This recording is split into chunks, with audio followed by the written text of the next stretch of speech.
Well, happy Sunday. It's time to do this week's video. Get ready.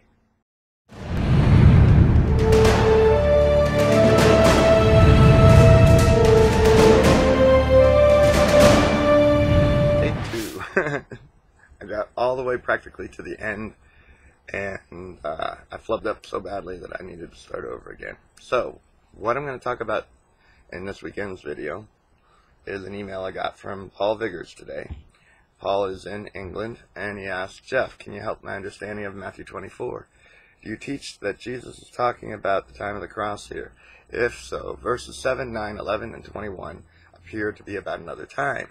Have you done a video on this, as I couldn't find one? Thanks, Paul.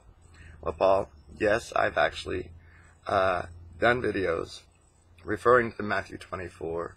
I've done a few of them, but now that there's over 360 videos, even I have trouble remembering which videos I did them in. So, that being said, let's go to Matthew 24, and verses 7, 9, 11, and 21.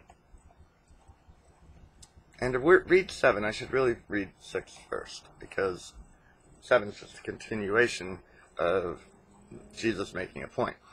And ye shall, verse 6, and ye shall hear of wars and rumors of wars. See that ye be not troubled, for all these things must come to pass, but the end is not yet. For nation shall rise against nation, and kingdom against kingdom, and there shall be famines and pestilences and earthquakes in diverse places.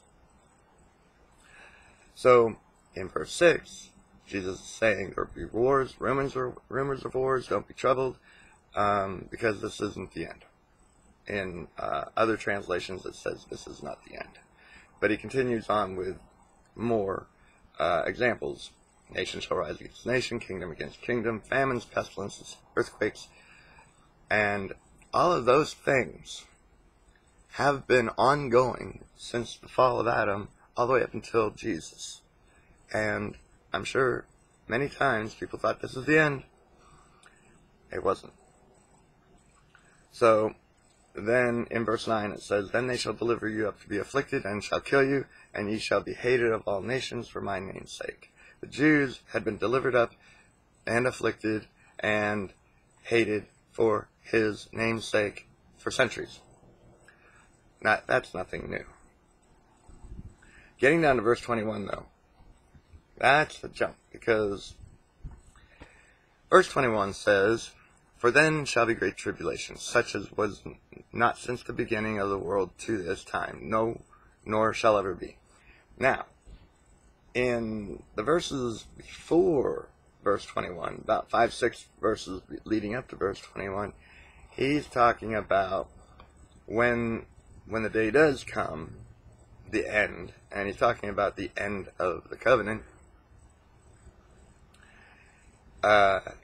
The end of the last day is the end of the covenant, which is at the cross. He's saying, when this comes, watch out, because you're going to need to hide. You're going to need to get out of Jerusalem, things like that. Now, there's another passage that talks about this going on, and he mentions different things. He mentions things about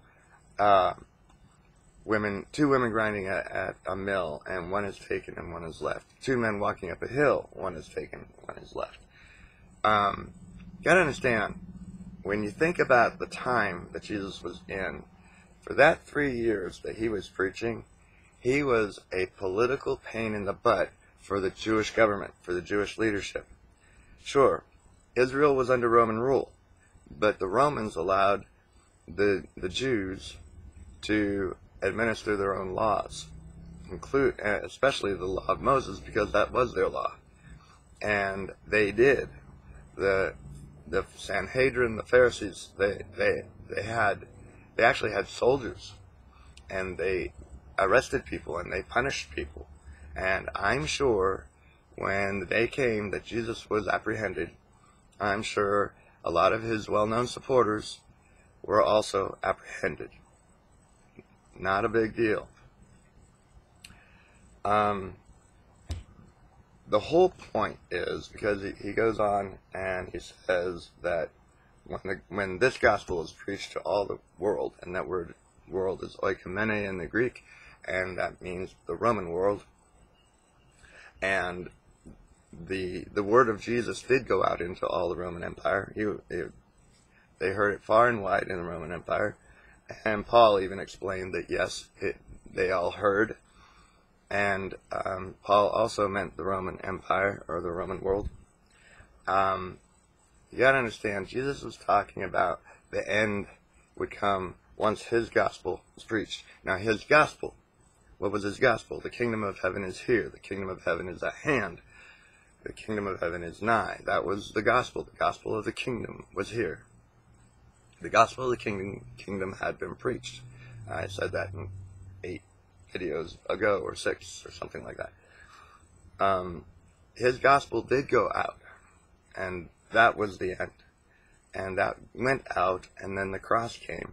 And he said he came to fulfill the law and the prophets. Once those are fulfilled, that means the end of the old covenant. The new covenant is established. He said he came to do that. If he died without doing that, he screwed up.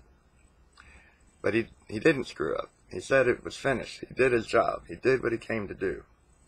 So you have to take everything in the context of all that Jesus said when you're going to start parsing parts of what Jesus said.